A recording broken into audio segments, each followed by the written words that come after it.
Hello, and welcome to the Franchise Connection, where the Usher Manor is constantly falling apart and Gruel is always the meal of the day. I'm Matt Fisher. I'm Matt Spark. And today we're beginning the Roger Corman Poe Cycle with The Fall of the House of Usher 1960, aka Fall of Usher. Spoilers ahead for the whole movie. Based on the Edgar Allan Poe story, The Fall of the House of Usher begins with Philip Winthrop, Mark Damon, traveling to the eerie and decrepit Usher Manor to ask Madeline Usher, Mina Fahey, for her hand in marriage. However, Madeline's brother, Roderick, Vincent Price, denies his blessing and tells Philip to forget about marrying her. Roderick explains the Usher family line is, quote, tainted, end quote, and as a result, Madeline and him have been plagued with terrible afflictions, which is causing them to die. He pleads for Philip to leave, adding that marrying Madeline will only continue this family curse.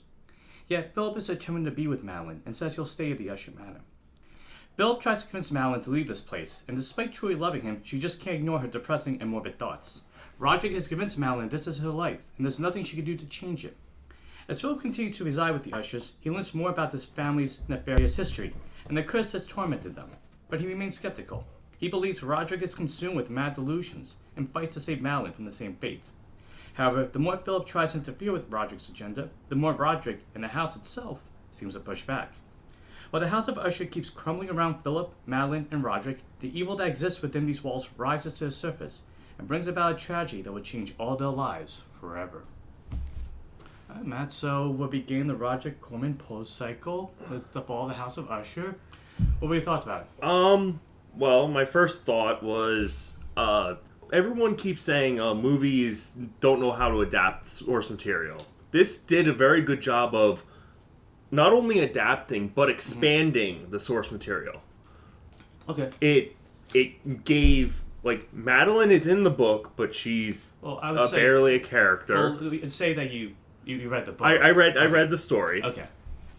So what was different about the movie versus the story? So... Besides being longer. The story is about 12 pages long. Mm-hmm. So you don't have a lot of time for character development or any of those things. What was the setup of the story? The setup is same as the movie. Mm-hmm. He comes in horseback... But instead of to see Madeline, he's there to see Roderick because he's Roderick's friend. Okay. The protagonist in the book is unnamed. Mm-hmm. Do you feel like that's the case with like a lot of Poe stories, though? For the most part. It's kind of like it helps put you in the situation. Exactly. Instead of, I'm following Jim or Bob or Sarah. Or even like you're putting Poe in the situation. You're like, because he writes in the first person. Okay, interesting. It's like I rode my horse up to this mansion. So I should imagine Poe in every single story. Okay. So he comes up to the mansion. They describe the dank lake area where all of the... Is it by a swamp? Like it is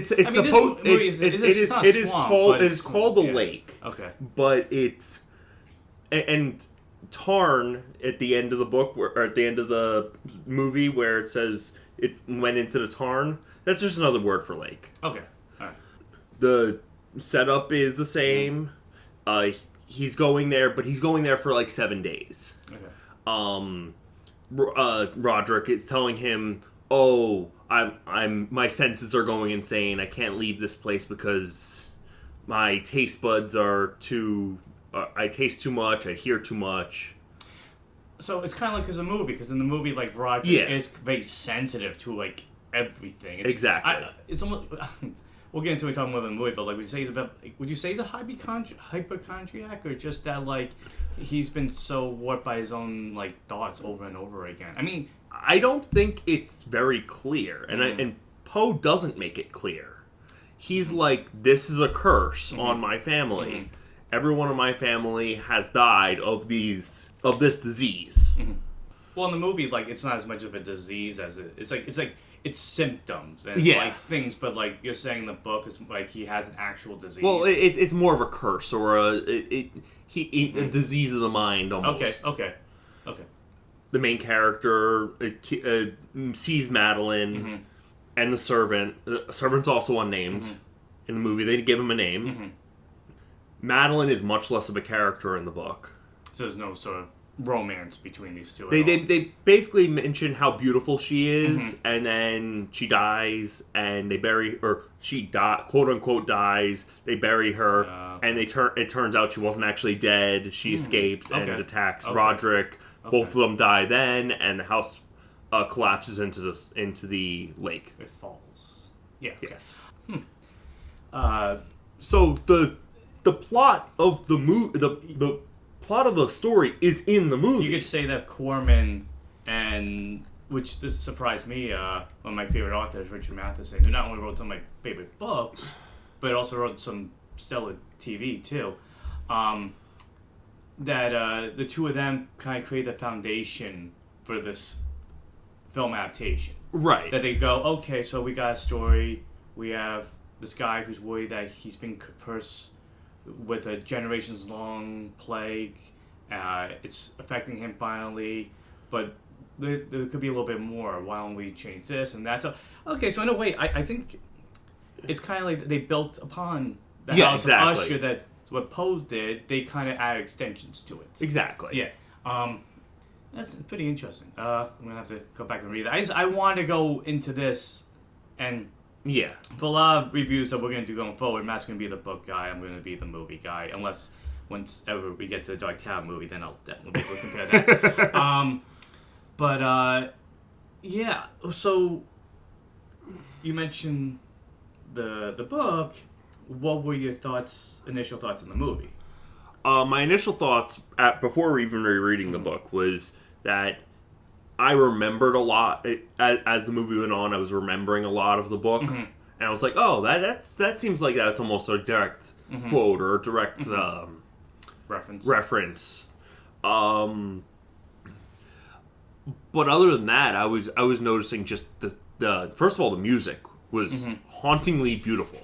Yeah, I looked it up. The composer's name was Les Baxter. Yeah, I noticed that. I also like to, I think this might have thrown you off when we were starting the movie, because you checked to make sure it was still running. But yeah, I like that they did a little overture. You know, when I watch older movies from the 60s and backwards, I like getting a little introduction. I think that music sets the mood, and the music definitely set a mood for this movie. You capture that gothic feel. It had a bit of excitement, a bit of terror, a bit of love. You know, the formula you hear with a lot of these older movies. I really think that helped to create a good ambiance for the movie. That definitely kind of made it a bit more luxurious than what I really expected. I mean, Roger Corman is one of my favorite Hollywood heroes. The fact that he can make these movies with the small budgets that he did, always impressive. Shout out to Sharktopus, I guess. But what really surprised me with this movie, as I said, my impression of Corman, watching this, I'm like, wow, this is like a high caliber movie. This is not what you expect from Corman's production company, studio, and really, really impressive stuff. I mean, the set design was fantastic. Yeah, the set design by Harry Reeve, and the costume by Marjorie Corso. Wow, that really gave a big sense of elegance to this whole movie. Yeah.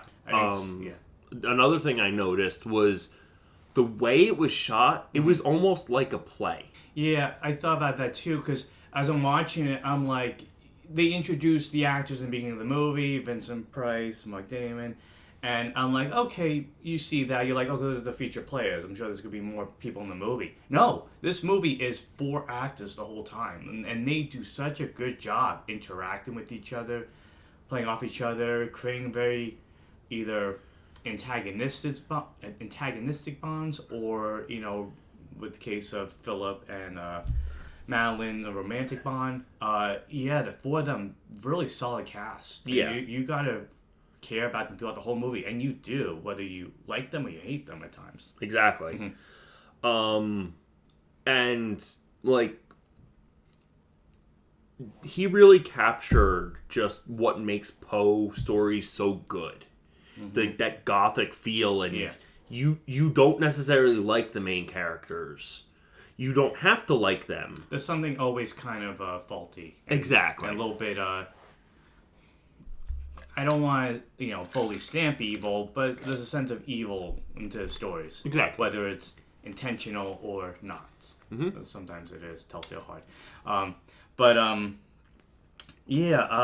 noticed that too. Like when I was watching the movie, the way that the house is presented, and again, like your set construction design is like incredible. It made me think of like Dark Shadows because it had that very eerie feel. Like this house was as much of a character, and it constantly was. Yeah. It is, it has character development even if it's breaking apart, but it is alive and it's breathing. There's like one scene where Philip has a window open, and the way that the wind blows into the room and then goes to the house, it gives you that sense of scope of how empty this house is. This house is just really. This is like a mansion, and there's only 4 people in it. Yeah, it's a mansion, and then there's 4 people now, but for the most part, it's always been Madeline, it's been Roderick, and it's been the butler, who in the movie has a name. His name's Bristol, who I thought he might have been a ghost at first, because when he pops in the movie, when Philip goes to the house, oh, I'm here to see Madeline, I'm here to marry her. He gives him like. I forget if he takes his coat or takes his shoes. He takes his shoes and then disappears. He did Sorry. He tells him to take off his shoes and then completely disappears. He kind of looks. It's like, oh, I'm over here. He did a Batman, or Alfred in this case. I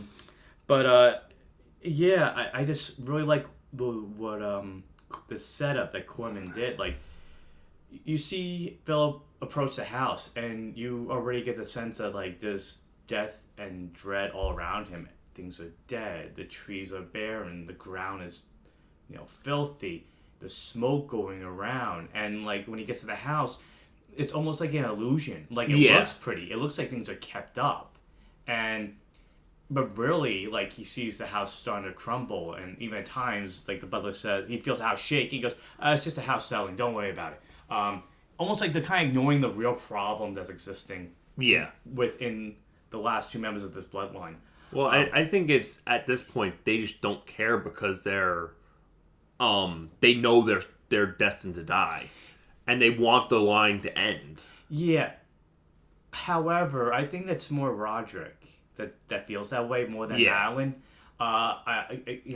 Vincent Price does such a good job in this movie. I mean, watch it for the whole cast, but anytime Vincent Price shows up in a production, especially like these gothic horror type movies, he just brings such a gravitas to it. He doesn't play it as, I'm in a gothic, No, he plays it. He plays it like he's in like a Shakespeare. Exactly, like it's meant to like have some weight to it. And the way it's interesting, he plays Roderick because at first you're like, okay, like Philip is very dismissive of like, no, you can't be here, you can't do this. I'm gonna explain to you why. Our family has this curse, and it's hurting us. We're at the point where we can't do anything about it. Just move on, live your life. Yeah. And there's a sincerity to it. He's kind of like, don't waste your time doing something that's not going to change. And I like how Price, throughout the movie, he gets way more sinister as the film goes on. Kind of like he has to manipulate events. Yeah. So that they can happen the way he thinks that they need to happen.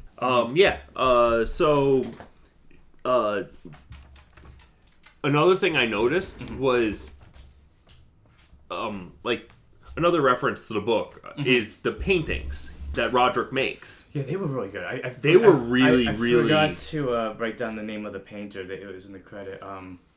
Apologies for that. But yeah, they had that really kind of like madness to them. Yeah. Almost like here's Roger putting on a nice front, and really like his art is like, what your art is doesn't reflect the personality that you're sharing with me.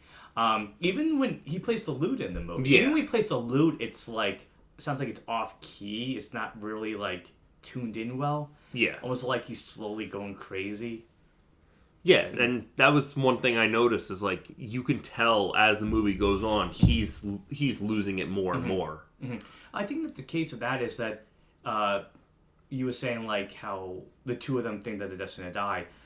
The way I was watching it was Roderick feels like, oh, this has to happen. We have to be punished because of the sins of our father. Because later in the movie, he's going on about the whole history of the Usher line and how they made money, but they did it on like thievery. And some fell to drugs.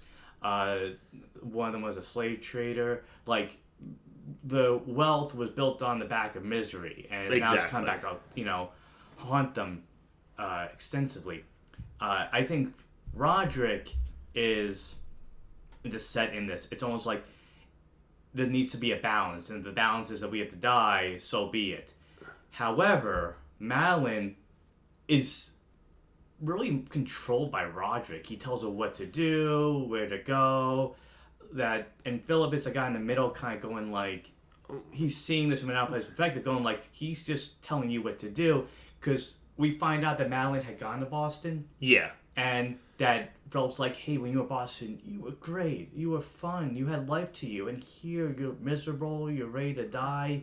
You say you have thoughts of death. I mean, there's even one part where she shows not the best date to go to the family crypt and see all the, here's that Usher, there's that, and that's where I'm going to be. It's almost like if you surround yourself with these constant and consistent feelings and emotions, that's all you think that's going to exist. It's almost like a mental Plato's cave, if you will. Like, that's all you see, that's all you think your life and your environment is.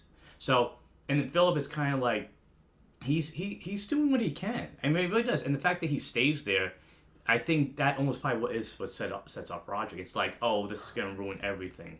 And Roderick also has that fear about the family curse continuing. Exactly. Mm-hmm. But how do you feel about that? I mean, that was the way I saw it. But do you feel that Madeline also is being controlled? Or that she does think she was slightly controlled, but at the same time, when Bristol says when she came back, she was already feeling these feelings of death and wanting to die, and she was upset because this is when she sleptwalked into the chapel. Yeah, that we find out that that she has another condition that Roderick doesn't have, but that she sleepwalks. Yeah, that she sleepwalks, and Bristol was saying that ever since she came back from Boston, she's been having these dreams of dying. Now, I wonder if that's because of Roderick, that he put these thoughts in her head. So even though she was trying to ignore them, it's hard to shake it. Like, who knows if Roderick was writing letters to her, or that maybe when she did leave to go to Boston, he's like, this is a mistake. You're going to ruin everything. You're just going to make what needs to end go on and on and on. Because that's Roderick's biggest fear. I don't know. I honestly think it is partially the family curse. Because you find out that she's got other conditions later in the movie. One of which is a very serious condition, and especially back in the day and age of when this movie's set. They don't say when it's set, but I'm guessing it's the 1800s. So not too distant past. That's always the best way to do it. Not too distant past, not too distant future. It's something, that I also liked about the movie. We mentioned costumes. I don't know if you noticed it, but red pops up a lot in this movie. Oh, the color scheme of the movie is very good, especially during the dream sequence towards the end of the movie. Yeah, but I mean more like if you look at the film, how many times have you noticed the color red?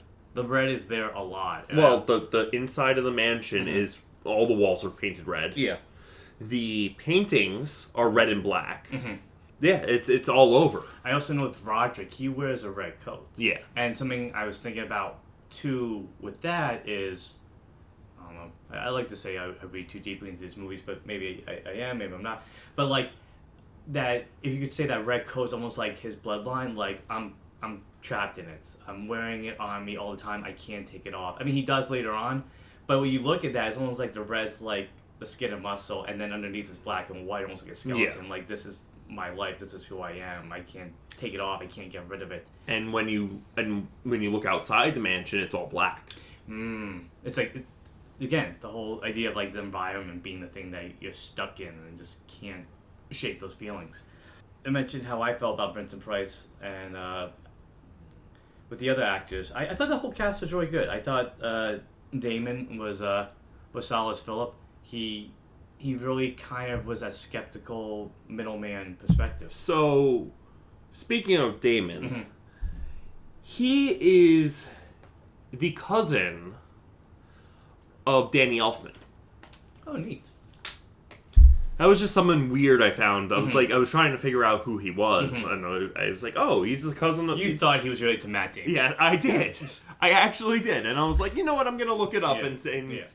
And he's actually related to Danny Elfman, which is another weird coincidence. Yeah. But his performance, like, as you... He was great. Yeah. Everyone was great. Yeah. It was, as I said, they all brought that, like, almost Shakespearean play quality to everything. It was like they weren't trying to make, like, a B movie. They were like, no, this is Poe. It's highly regarded, held in high esteem. We gotta make a movie that captures the feel of the book, but has its own little flavor yeah. to it. And yeah, they really, again, I was just, like, really surprised and impressed by the attention to everything in this movie. Corman did a great job directing. Well, and something I read about the movie when I was reading up on some trivia was that Corman loved doing literary adaptations, just in general. Yeah. So, like especially when he was directing, so he would do like a Poe. He'd do like his Poe Cycle, and then I'm sure he had other literary adaptations he made, but. As I said, he liked doing those kinds of movies. So it comes across in the movie then, yeah. Yeah. We jump ship a little bit, but yeah, no. With Damon, I like. Did you like that the movie gave you like somebody that was a bit skeptical of this whole situation? Because the whole movie he plays it pretty well. Like he's the one trying to like convince Madeline to leave. That Roderick's just crazy. Like I thought. The scene, I forget if he's on the balcony or he's looking at the paintings, but Roger's going on about the whole family line. That was the paintings. Okay, and but the line that like Roger says, like, oh, you know, what our forefathers and ancestors did is now coming back to hurt us, and Phelps like, I don't believe the sins of the father falls on the son, and I think that's like a big theme of the movie, but. There's also like a real emotional stake to it. Like when he sees Madeline sleep, you know, that she sleepwalks and she's sleeping in the coffin, and then later on when he sees that she died, like there's a real sadness to it. Like again, if it emotionally broke him. Yeah, and even as he's leaving, that whole little moment where he's like, oh, Bristol's like, hey, I made breakfast if you want some. He's like, no, I don't want anything. He goes, well, coffee. He goes, okay, just a little. You get that sense that he's just kind of depleted completely. And even toward the very end of the movie, it's almost like all of his efforts were for naught, which I'm sure changes him later on too. It makes him question me. I think Roger said to him like maybe there is something to this. Yeah. And Madeline, I thought he was good too. Like that's something interesting too because earlier when you mentioned the book, you mentioned how Roger was a character and quote unquote Philip was the standard character for this movie. But that Madeline wasn't, so... Well, she's in the book, but she's mentioned, and then she dies. But yeah, but what was going on about was, she kind of had to create a character that wasn't there. Exactly. So, seeing her performance in this movie, how did you feel like she kind of helped to craft this character that's just kind of like a background side character? she did a very good job with A, the script she had, and B, crafting something out of pretty much nothing. Yeah, like the whole time, like you really get that sense of like she's just like Roderick seems like he's accepting of it, but Madeline feels like, and you see with Becky, kind of like she doesn't want to. It's like maybe there's a way out, and there's a really good scene, I guess toward the middle of the movie where like you don't see anything, but you hear her and Roderick fighting. Yes, and I think that, and she's like kind of like I'm gonna leave, I can't stay anymore. Roderick's like you can't leave, and then you just. And then you just hear her scream. And then later on you find out Roderick's like, oh, she just collapsed and died. She's dead. I there's nothing I could do. It's just the curse of the family. So that leads to some interesting stuff later on. And this refreshed my memory because you mentioned the dream sequence, so I guess we can get to that now. That dream sequence happens, I think, after they see the two of them in the chapel where she's in. Is it after that? It's after the funeral and after the breakfast scene where he finds out that she has catalepsy. Right, because then he goes to Roderick to scream at him, and the butler's like, "Hey, right, you calm down."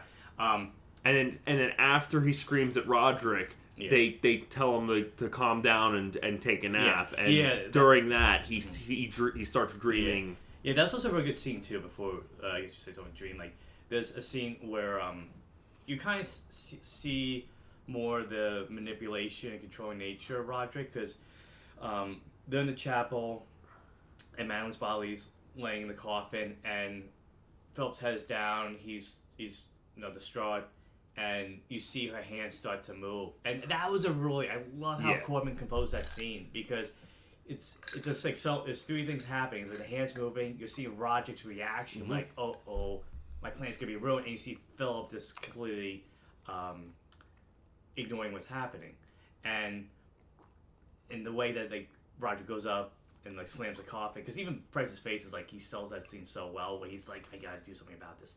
But yeah, then he goes to breakfast, like I said, when I was talking about Damon's performance, and that's also really well done too. Yeah, you're talking about little play moments and how this movie does feel like a play, and it absolutely does. It's just a play with really incredible set pieces. That the butler's talking, and he's like, "Oh yeah, Madeline, this and that, and also she has catalepsy." He doesn't actually say she has catalepsy. Well, he says that family members of the Usher family have suffered all of these various different things, including catalepsy. Or he starts saying it. Cataleptic trances. Yeah. And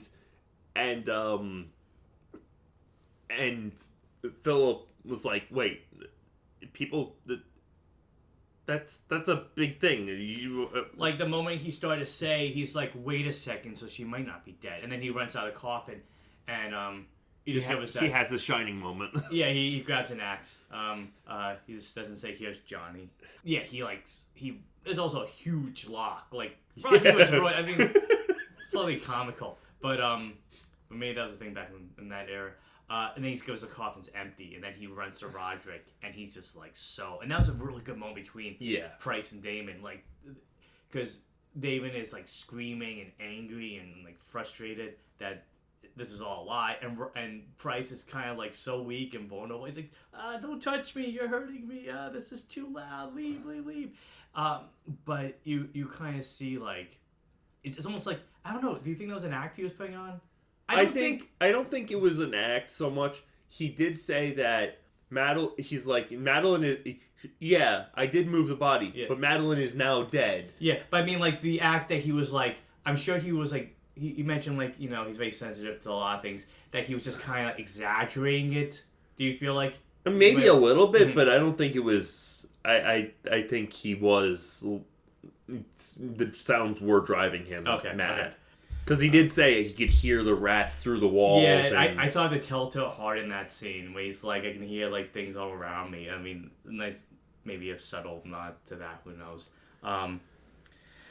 But yeah, then to cool Bill down, Bristol's go take a rest, and this is more of what I expected from this movie, because I know Poe being Poe, it's very gothic. There's not too much supernatural elements. Yeah, it's usually the suspense and terror is just the events we create around ourselves. But it added a nice surreal supernatural feel. That dream sequence, I think, was Corman just having a lot of fun. It really was. All the Usher ancestors. That was really cool, because it made me think of imagine a room full of ghoulish jokers. Yeah. And it was kind of like that. And I liked, too, the detail that they were all dressed like the paintings that Roger had shown. Because one of them looked like the sea captain. That was a slave trader. And, but yeah, the way they were kind of swarming him, it was horrifying. It was really, I can imagine if you saw this as a kid back in the 60s, it probably really freaked you out. Because it's not out of left field, because it's kind of building up to it, but it's just kind of so weird and creepy. And I forget if they're moaning or wailing. They're moaning. Yeah. And you can, and even when even early in the movie, you could hear moaning when they were down in the catacombs. Ooh, interesting. So nice callback to that. Yeah.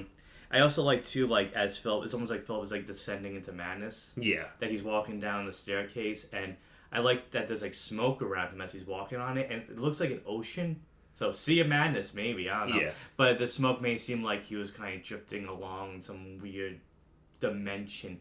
I also liked how the color was changing a lot. Yeah, there's like blues and greens and reds. Yeah, it's almost like a kaleidoscope type effect. And it was kind of interesting too, because I guess you could say the dream also kind of gave Philip insight to maybe what Madeline, that know where she was, because you did see Roderick take her away in that dream sequence.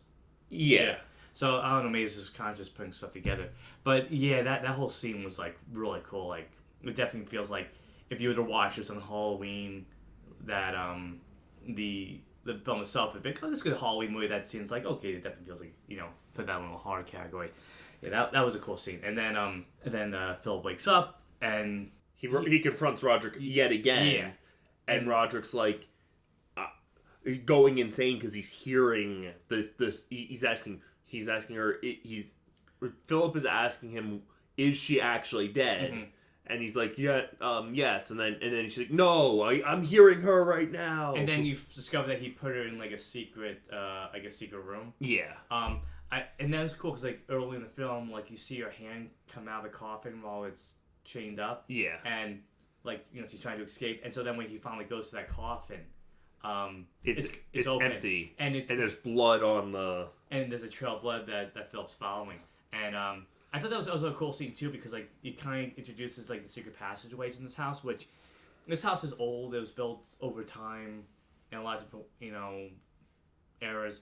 So you can imagine that there's a lot of like secret rooms that while we only see one part, there has to be a lot more. Because he opens up a bookcase when he goes through, and even Bristol's like, "Don't go there. There's so many labyrinths in this house." And Bristol doesn't talk like that. He's very solemn. He's like, don't go in there because you're gonna get lost in the walls. Yeah, and which makes you think that you were right, that if Madeline was in one of those passageways, that's what Roger was doing. Yeah. And then finally, also Roderick picks up a gun at one point, and it's also kind of like composed at the same time with like lightning. It's like it's an older movie. They always have to have lightning and storms in these movies, but it just sets the mood very well. And so there's a final confrontation finally, and you see Madeline that she is alive and she's confronting Roderick. Do you want to go on that scene, or do you? Well, she's gone completely insane from being buried alive. She looks like Bride of Dracula. I mean, Bride of Frankenstein a little bit. And Roderick's gone insane, and there's a callback to something earlier in the movie where Roderick in the beginning of the movie is like, "We are just two flames," and in the darkness. Oh, yeah, because later on he mentions a candle, and he goes, oh, now there's only one candle now. And the darkness is coming for...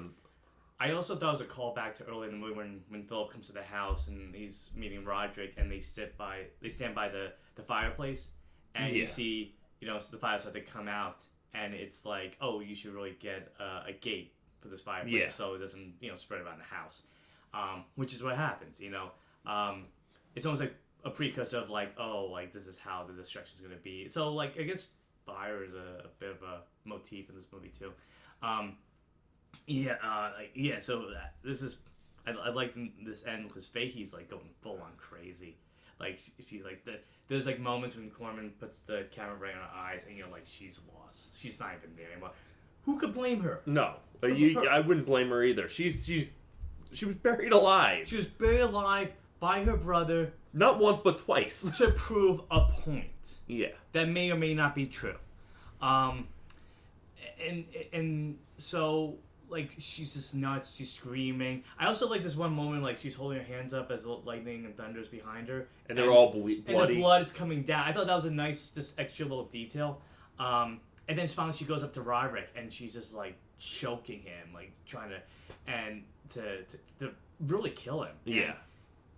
Like we said, Madeline had the possibility to have a good life, and if that fight between her and Roderick didn't happen, maybe it was possible. But the fact that Roderick set all this stuff up, especially toward the end, by faking her death, or at least her burial. Yeah.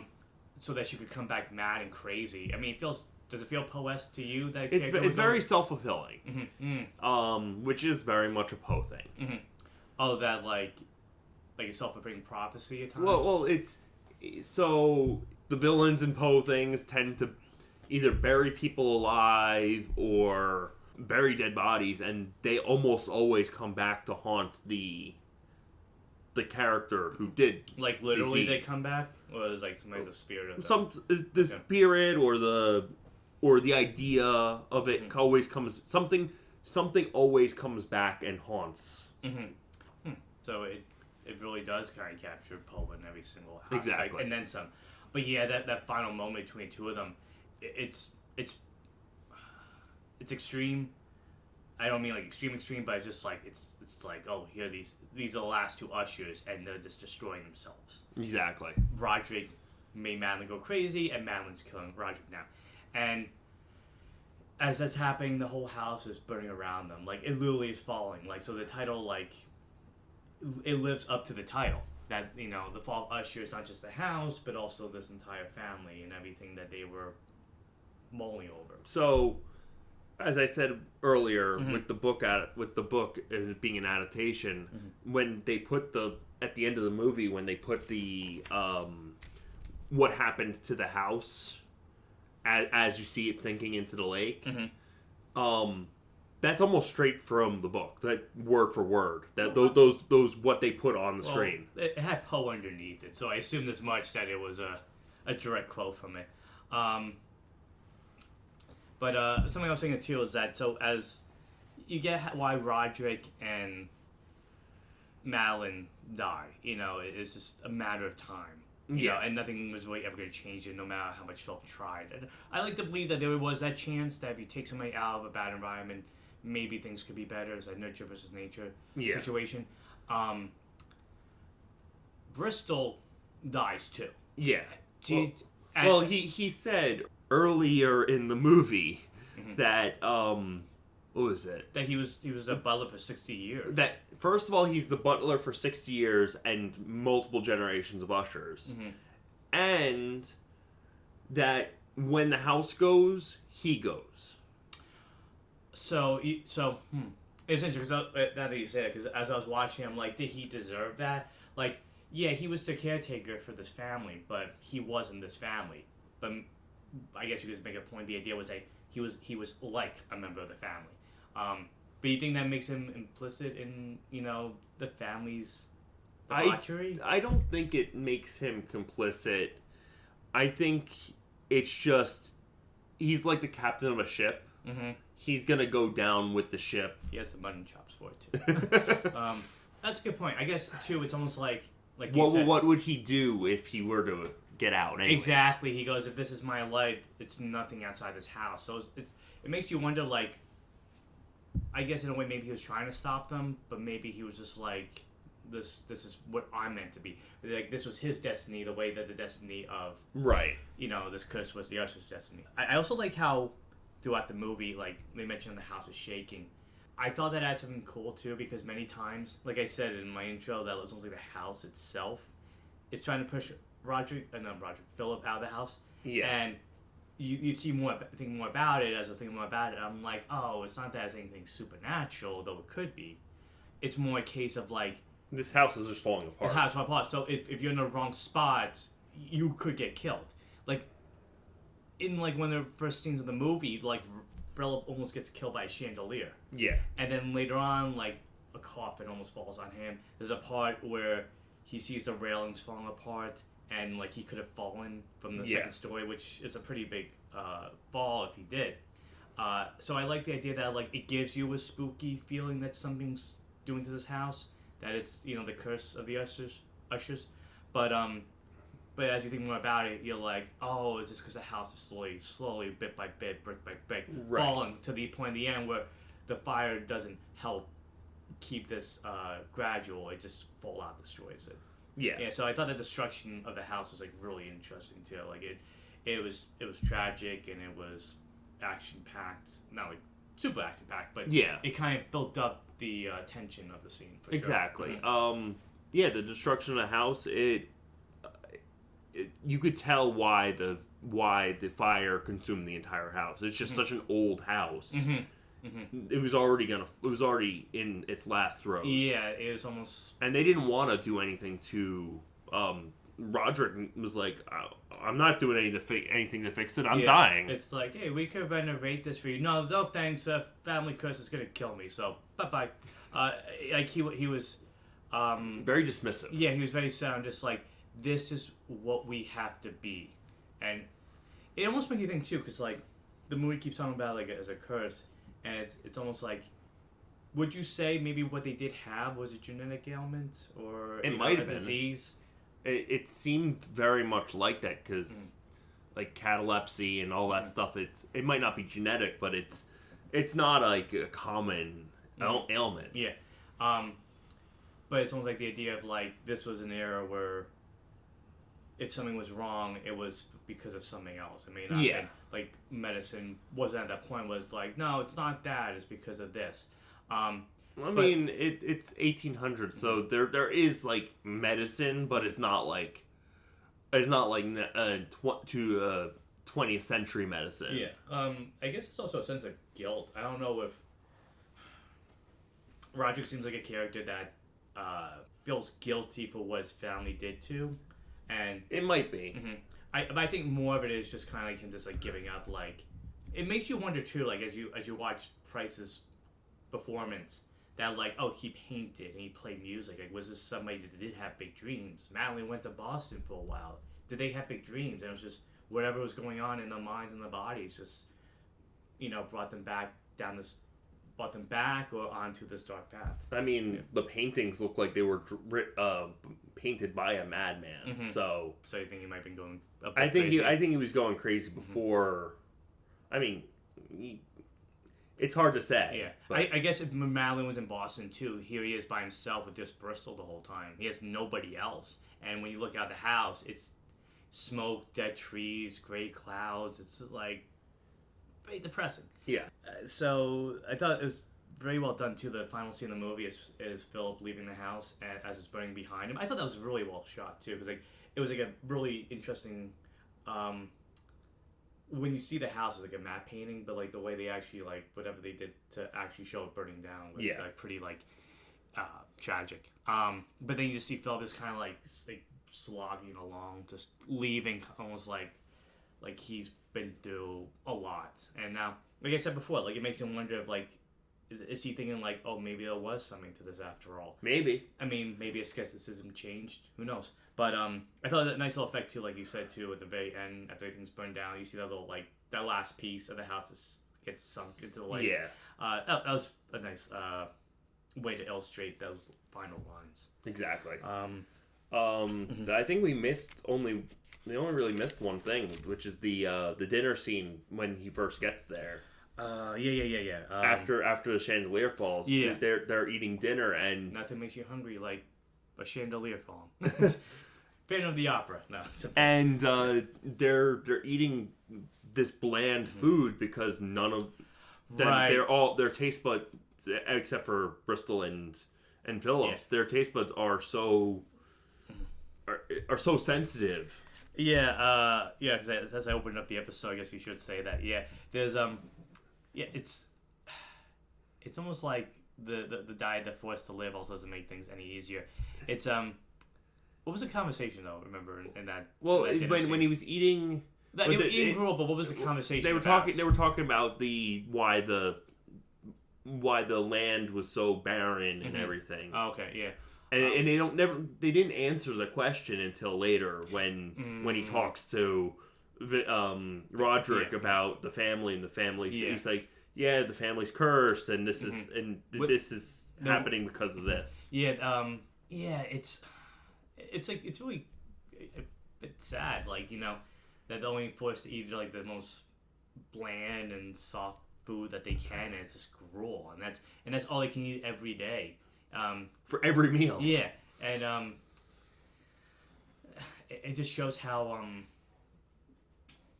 no other term to say, like, bland their life is. It's like, there's no flavor to it, there's no excitement, they can't season it up. That's just what they're forced to go with. Yeah, that didn't seem was good too, because, like, again, it was another really good set piece, the props and everything was just great. Yeah. But it's also like, Philip is trying to get an understanding of what's going on, even if he doesn't really believe everything that Roger believes. Yeah, and I guess we should say too, yeah, when Roderick's going on about like what the land was like too, that was a really solid like monologue that Price gave. Like he's talking about how it was a nice place, and it was the land was fertile, and there was a lot of green to it. But then and then the Ushers moved. Yeah, here. and then once that, it was like little by little things just changed and rotted away. And it's kind of illustrated too, pretty well on the screen.